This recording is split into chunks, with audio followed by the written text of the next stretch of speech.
세 번째 기도의 자세가 있습니다. 이 세 번째 기도의 자세는 뭐냐? 하나님께서 우리에게 가장 알맞는 것을 주신다라는 거예요. 1절부터 13절의 말씀을 보십시오. 이 말씀을 딱 하시는 이유가 있습니다. 첫째, 기도의 자세, 어떤 자세가 필요하다? 나는 불가능합니다. 나는 연약합니다. 나는 할 수 없습니다. 그러니까 기도를 하는 거예요. 그리고 두 번째, 우리가 기도를 했다? 속 시원한 얘기 아니라 내가 그렇게 기도를 했다면 하나님께서 그 기도에 대해서 나에게 어떻게 응답하시느냐, 그 응답을 간절히 기대를 하는 겁니다. 근데 제가 좀 전에 나눴던 것처럼 내가 아무리 내 정욕대로 기도를 해도 들어주지 않는다. 아시겠죠? 그래서 끝까지 구해라, 그게 아니라 하나님의 응답을 우리는 간절히 바라야 됩니다. 근데 어떻게 응답하시느냐? 11절부터 13절에 가장 좋은 것을 주시는 하나님을 기대하셔야 돼요. 아시겠죠? 내 정욕을 따라 주시는 하나님이 아니라, 내 욕심을 따라 주는 하나님이 아니라, 내가 쓰고 싶은 대로 주는 하나님이 아니라, 자기 자녀에게 가장 좋고 가장 합당하고 가장 알맞는 것을 주시는 분이 누구다? 하나님 아버지라는 거예요. 그걸 누구와 비교한 겁니까? 이 세상의 아버지와 비교를 한 겁니다. 물론 오늘날의 아버지라는 존재, 부모라고 하는 이 존재가 매우 뒤틀려져 버린 뉴스를 종종 봅니다. 부모의 그늘 아래서 보호를 받고 부모의 그늘 아래서 잘 성장해야 될 자녀들이 부모로부터 뭘 받아요? 학대를 받고 폭행을 당하는 그런 뉴스를 심심치 않게 듣지만 그건 일반적인 게 아니랍니다. 그건 일반적인 게 아니에요. 그건 매우 잘못된 겁니다. 부모는 아무리 악한 부모라 할지라도 내 자녀만큼은 좋은 걸 주고 싶어요. 고슴도치도 자기의 자녀는, 새끼는 예쁩니다. 세상에 아무리 악한 부모라 할지라도요, 자기 자녀에게는 좋은 것을 줄 줄 압니다. 그런데 하물며 어디에 계신 아버지? 하늘에 계신 너희 아버지가 너희가 좋은 것을 구하면 그가 합당한 것을 주지 않겠느냐라고 이야기를 하는 거예요. 그러면 어떤 분은 이렇게 질문합니다. 목사님, 과연 우리가 기도를 하면 하나님께서 우리에게 가장 좋은 것을 주시는 걸 어떻게 압니까? 근데 오늘 주님이 아버지, 육신의 아버지를 예를 들면서 음식을 이야기한 게 있어요. 뭘 이야기했죠? 생선을 달라는데, 맞죠? 또 뭘 달라는데? 알을 달라는데, 또 떡을 달라는데. 생선과 알과 떡은요, 뭔지 아십니까? 이 시대의 주식입니다. 가장 필요한 거죠, 맞죠? 가장 내게 있어야 될 것. 그냥 그걸 예로 드신 거예요. 또 재밌습니다. 생선을 보십시오. 성경 말씀 가운데 생선이 제일 많이 등장합니다. 주님이 부활하시고 나서 뭘 드신 줄 아세요? 제일 먼저? 생선구이 드셨어요. 그러니까 생선은 이 당시에 유대인들의 주식이에요. 가장 필요한 주식을 주시는 하나님이라면 우리에게 뭘 주신다? 가장 좋은 것을 주신다. 그리고 나서 또 이야기합니다. 그러니 너희가 구할 때 뭘 주시지 않겠느냐? 성령을 주시지 않겠느냐? 이것도 정말 대단한 의미가 있습니다. 우리가 그리스도인이 된다. 그 첫걸음은 어딜까요?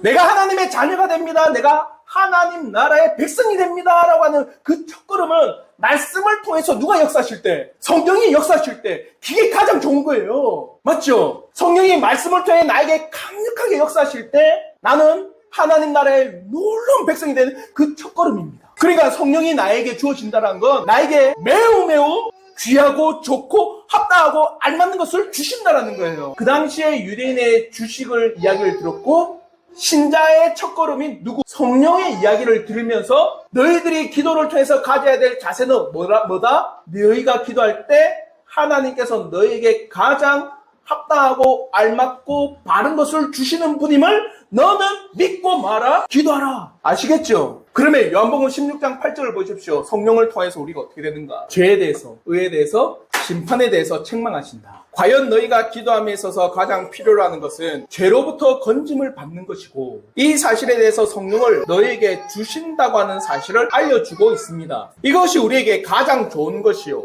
가장 필요한 것이고 가장 합당한 것이고 우리에게 가장 요구되는 사실입니다. 그러니 11절부터 13절의 말씀을 통해서 분명 예수님께서 기도함에 있어서 너희는 반드시 하나님 아버지께서는 너희에게 가장 알맞는 것을 주시는 분임을 믿고 기도하라고 우리에게 말씀하고 있습니다. 아시겠죠? 말씀을 통해 우리가 또한 교훈을 얻으셔야 돼요. 우리가 하나님 앞에 기도함에 있어서 하나님의 그 응답은 우리의 뜻대로의 응답일까요? 하나님의 가장 알맞는 합당한 것을 주시면 응답일까요? 하나님 아버지의 뜻에 가장 합당한 응답입니다. 아시겠죠? 그게 우리에게 가장 좋은 겁니다. 그래서 때로 우리가 기도할 때 김홍전 목사님은 4가지를 이야기하세요. 첫째는 변답이다, 변답. 기도 응답에 대해서 변답을 이야기합니다. 변답이 뭡니까? 때론 이겁니다. 하나님, 저에게 건강을 주세요.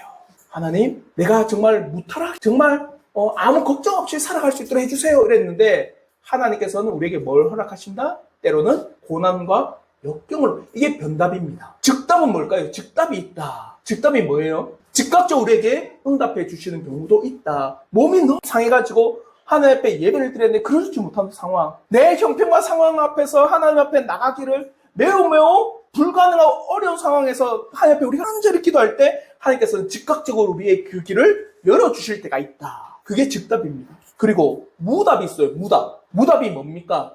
아예 응답하지 않는 경우. 이거는 야고보서 4장의 말씀처럼 내가 구해도 받지 못하는 것을 뭐 때문이다? 너희의 정욕을 위하여 구하기 때문에 받지 못한다. 그러니까 아무런 응답을 하지 않습니다. 또 지답이 있어요. 지답. 지답이 뭡니까? 지답. 그렇죠. 오랜 기간 후에 응답하신 때가 있어요. 지금 당장 우리의 부모님이 우리의 가정에 또 우리의 남편과 자녀가 예수 그리스도를 믿고 바로 정말 즉각적 응답해서 내 이웃과 내 가족과 친척들이 예수 믿는 참 좋죠. 맞죠? 우리의 생각에는. 근데 그걸 주님께서 또 어떻게 하신다? 오랜 시간이 지난 후에 그걸 응답하실 때가 있다라는. 그게 지답입니다.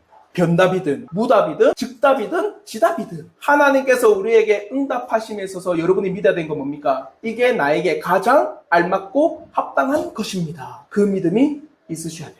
그러기 위해서 여러분에게 가져야 될 하나님에 대한 태도가 뭔지 아세요? 이사야 55장 8절부터 9절 같은 이 말씀의 태도를 가지셔야 됩니다. 이걸 믿으셔야 돼요. 하나님 당신은 내 생각보다 더 뛰어납니다. 하나님, 당신은 나보다 위대하신 분입니다. 그러니까 하나님, 당신께서는 나보다 더 지혜가 깊으시고 지식이 넓으시고 그 모든 앞길을 다 하시는 전능한 아버지이시니까 나에게 지금 이런 상황을 허락하신 것도 나에게 가장 알맞는 것을 허락하신 분이심을 내가 믿습니다.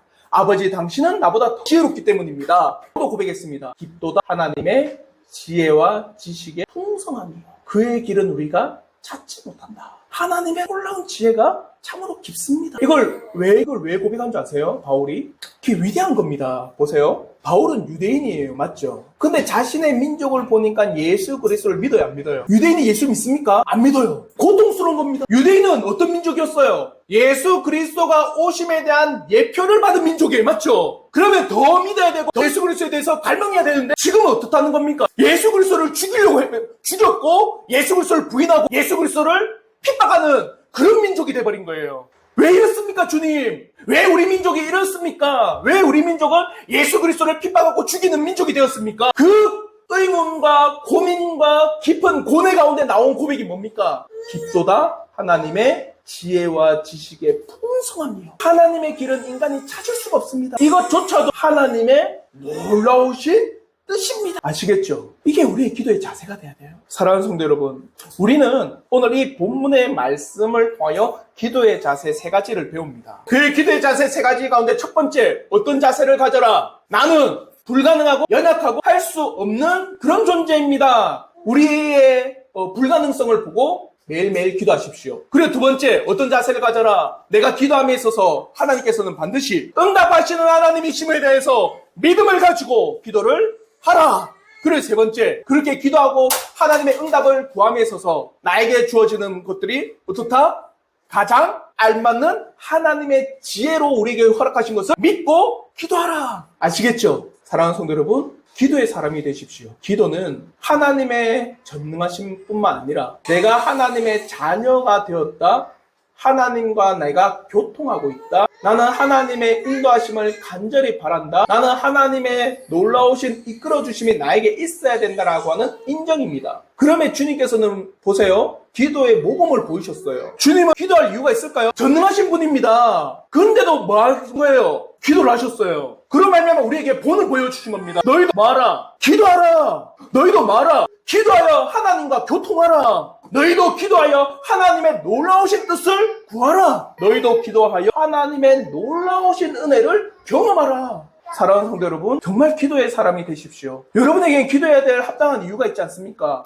여러분의 자녀를 보고 여러분의 가정을 보고 여러분의 앞길을 볼 때 기도 안 하면 이게 어떻게 됩니까? 기도 안 하면 내가 할 수 있다는 것밖에 더 됩니까? 사람의 가능성과 하나님의 가능성을 둘 때 뭐가 더 위대할까요? 하나님의 이끄심이 더 위대한 겁니다. 그 기도의 은혜가 이 한 주간 우리 성도들에게 늘 넘치기를 주님의 이름으로 축원합니다.